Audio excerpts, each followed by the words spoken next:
Vladimir Putin asumió por quinta vez la presidencia y la pregunta es ¿cómo se acomoda el mapa mundial ante este hecho? Marcos Caligaris, ¿cómo andas, Marcos, querido? Hola, Rodolfo, ¿cómo andás? Bueno, y cómo lo toman los rusos, ¿no? Putin llegó a esta instancia luego de deshacerse de sus rivales políticos, digo, ya hemos hablado de esto a lo largo de los últimos años y lo hemos visto, de iniciar una guerra en Ucrania, consolidar todo el poder.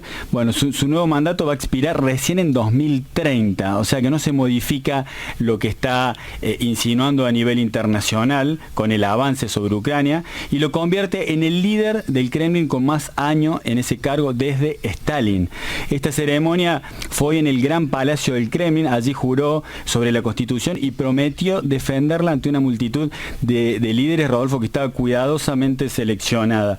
¿Qué se puede pedir o decir del significado de Putin para Rusia? Mira, lo que más se valora es la transformación que ha hecho en Rusia desde un país emergente, luego del colapso económico que significó la desintegración de la Unión Soviética y los años que vinieron luego con la liberalización de la economía en la época de Boris Yeltsin y la conllevada generación de oligarcas que se generó ahí, ¿no? Con las empresas principales que fueron vendiéndose. Esa normalización se le reconoce a Putin en el país, digo, normalización entre comillas, pero al mismo tiempo convirtió a Rusia en una especie de paria que amenaza la seguridad de Europa, especialmente después, como decíamos recién, de la guerra con Ucrania.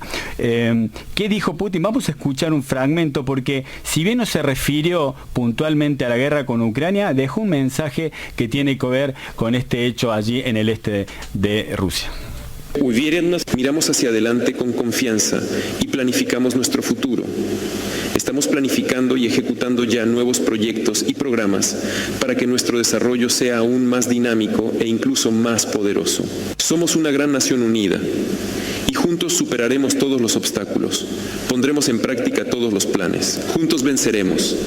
Bueno, está, juntos venceremos, evidentemente se refiere a la guerra, donde en los últimos días se ha escuchado con fuerza el amague de empezar a usar o a entrenar con fuerzas nucleares para responder así a la iniciativa de Gran Bretaña de que Ucrania pueda utilizar su armamento para atacar territorio de Rusia. Bueno, ¿qué sigue ahora? Con el inicio de este nuevo mandato, el gobierno se va a disolver en los próximos días para que Putin pueda nombrar un nuevo primer ministro y un nuevo ejecutivo. Allí se estima que podría llegar a quedar afuera en el Ministerio de Defensa Sergei Shoigu, que fue muy criticado por su gestión en la guerra y por la escasez de municiones para los efectivos allí del equipo mercenario, de todo el equipo de mercenarios que estuvo combatiendo en Ucrania. En el plano internacional no se esperan grandes cambios. Putin va a seguir amenazando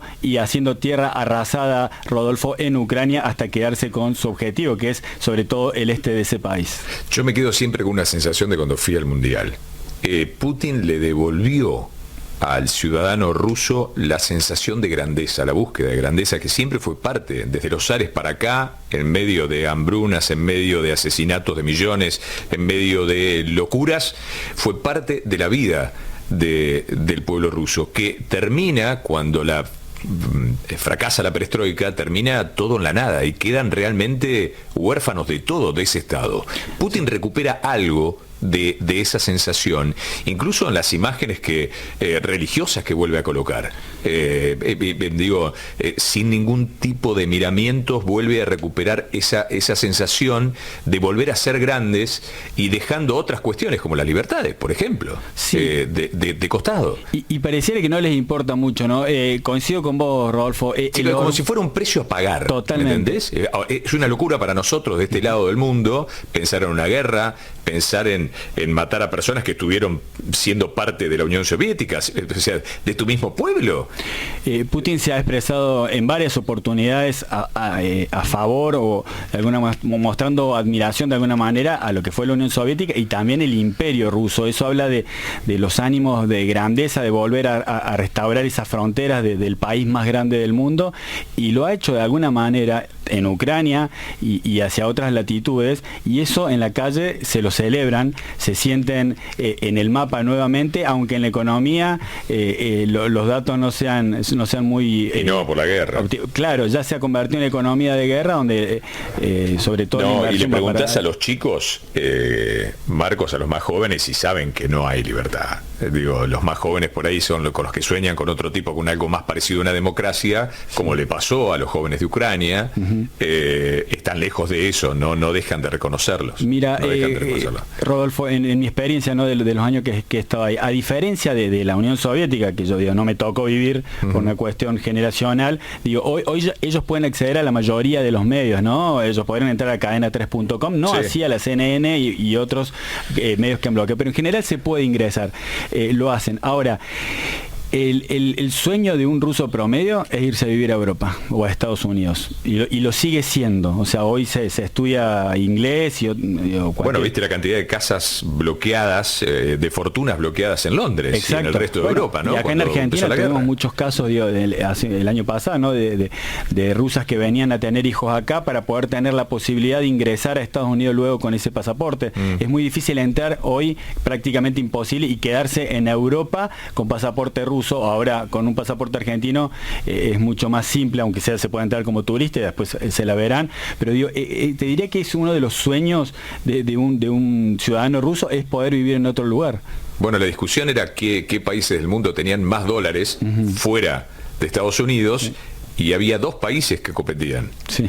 Argentina y Rusia. Exacto. Por el primer lugar. Exacto, y es increíble cómo la dialéctica desde las esferas más altas del poder en contra de Estados Unidos y del dólar, y yo, más allá de Argentina, no vi tantas cuevas en otro lugar como en Moscú. O sea, es una por cuadra o dos por cuadra donde se compran dólares. Hay libros, de la época de la Unión Soviética, como El Maestro y Margarita, que hablan ya en esa época cómo se las ingeniaban los rusos, los ciudadanos en Moscú, para ir y comprar dólares, y en algo que a mí me hacía acordar muchísimo lo que hacemos en la Argentina, ¿no? Atesorar en una moneda estable. Marcos Caligaris.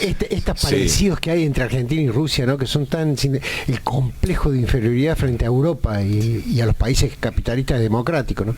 Desde Pedro el Grande, que trata el inaugurador de la era zarista, digamos, que trata de imitar a Europa y de superarla, y en Argentina a veces una mirada también tan parecida en nuestro mundo. Pero es muy difícil, por ejemplo, yo no recuerdo cómo se llama la City, la parte más moderna. Sí, Moscow City se llama, City, en inglés así. Claro, Moscow City, que tiene hasta un edificio que parece un ADN, ¿cómo es? La cadena ADN, un edificio que da vuelta. Es de una modernidad. Mira, estuvimos ahí todo eso que se pierde con la guerra, porque queda aislada del mundo. Ese Rusia. era un símbolo, es el Manhattan de ellos. Un día fuimos ahí con el turco Genecir para la época del Mundial, y lo que solíamos hacer con las visitas va en metro, en ese metro tan increíble, ¿no? Pero esplendoroso. No, y el edificio ese de los 100 y pico, yo subí hasta arriba. Exacto. Bueno, cuando uno sale del metro y de esa Moscú antigua y llega en este lugar, cree que está de repente, no sé, en Manhattan o en Dubái, y bueno, y a ellos muestran. Ahora, todo eso estuvo planificado por el gobierno. O sea, no se dio por empresas privadas que hicieron edificios, sino que el gobierno en su momento, y ya en la época de Putin, dictaminó que esa zona iba a ser donde iba, bueno, y los edificios son empresas privadas y no, pero todo eso está diagramado por el gobierno. El capitalismo de Estado también, tan fuerte en Argentina como en Rusia también. Ahora, lo que tenés es un tipo con bombas nucleares dispuesto a seguir bombardeando. Sí. Es tremendo. El país con mayor poderío nuclear en el mundo. Tiene más ojivas que Estados Unidos. Marcos, infinitas gracias, como siempre. Un abrazo, Rodolfo.